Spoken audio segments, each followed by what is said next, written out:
എനിക്ക് മക്കളെ തരണേ അല്ലാ, എനിക്ക് മക്കളെ തരണേ അല്ലാ. ഇങ്ങനെ മുന്നോട്ട് പോയാൽ എന്റെ മുമ്പിൽ ഞാൻ ഒരുപാട് അപകടങ്ങൾ കാണുന്നു. എനിക്ക് മക്കളെ തരണേ അല്ലാ.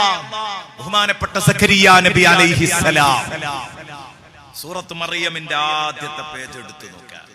സക്കരിയ നബി അലൈഹിസ്സലാമിന്റെ മദ്ഹൂദിയാണ് സൂറത്ത് മറിയം തുടങ്ങുന്നത്. സൂറത്ത് മറിയം ഒരുപാട് മഹാന്മാരുടെ അനുസ്മരണമാണ്. അത് തുടങ്ങുന്നത് അങ്ങനെയാണ്, ദിക്റു റഹ്മതി റബ്ബിക അബ്ദഹു സക്കരിയ. നബിയെ, ഇത് തങ്ങളുടെ രക്ഷിതാവായ പടച്ച റബ്ബ് അവന്റെ അടിമയായ സക്കരിയ നബിയെ പരാമർശിക്കുന്ന, ആ സക്കരിയ നബിക്ക് അല്ലാഹു ചെയ്ത അനുഗ്രഹങ്ങളെ പരാമർശിക്കുന്ന ഒരു അധ്യായമാണ് ദിക്റു റഹ്മതി റബ്ബിക അബ്ദഹു സക്കരിയ എന്ന് പറഞ്ഞിട്ട് പറഞ്ഞു, ഇദ്നാദാ റബ്ബഹു നിദാഅൻ ഖഫിയ. ആ സക്കരിയ നബി അലൈഹിസ്സലാം വയസ്സ് 90ന്റെ അടുത്തെത്തിയിട്ടുണ്ട്. 87, 88 അങ്ങനെയൊക്കെ അഭിപ്രായങ്ങളുണ്ട്. 90ഓളം വയസ്സ് പ്രായമുള്ള, 80 ചില്ലാനം വയസ്സ് പ്രായമുള്ള ഭാര്യ, ഇവർ രണ്ടുപേരുമാണ്.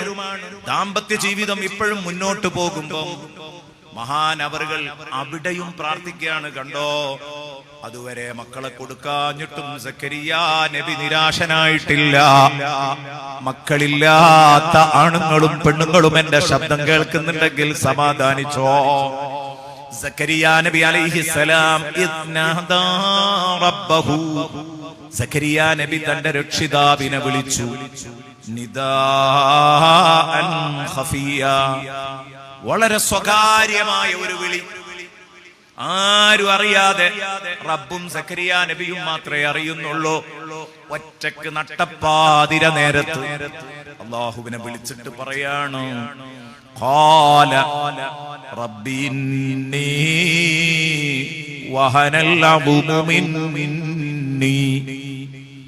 വയസ്സാങ്കാലത്ത് ഒരു കുഞ്ഞിനെ തരണം എന്ന് പറയുന്നതിനും ഒരു മട്ടക്കുറവില്ലേ?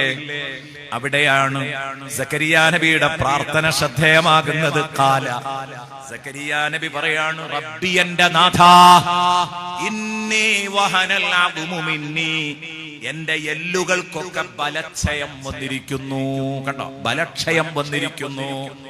എന്റെ എല്ലുകളുടെ ബലം ക്ഷയിച്ചു പോയിരിക്കുന്നു. അല്ലാഹ്, റബ്ബി ഇന്നി വഹനൽ അദ്മു മിന്നി. എനിക്കൊരു കുട്ടിനെ തരുമോ എന്ന് ചോദിക്കാൻ ഒരുങ്ങ. അപ്പോ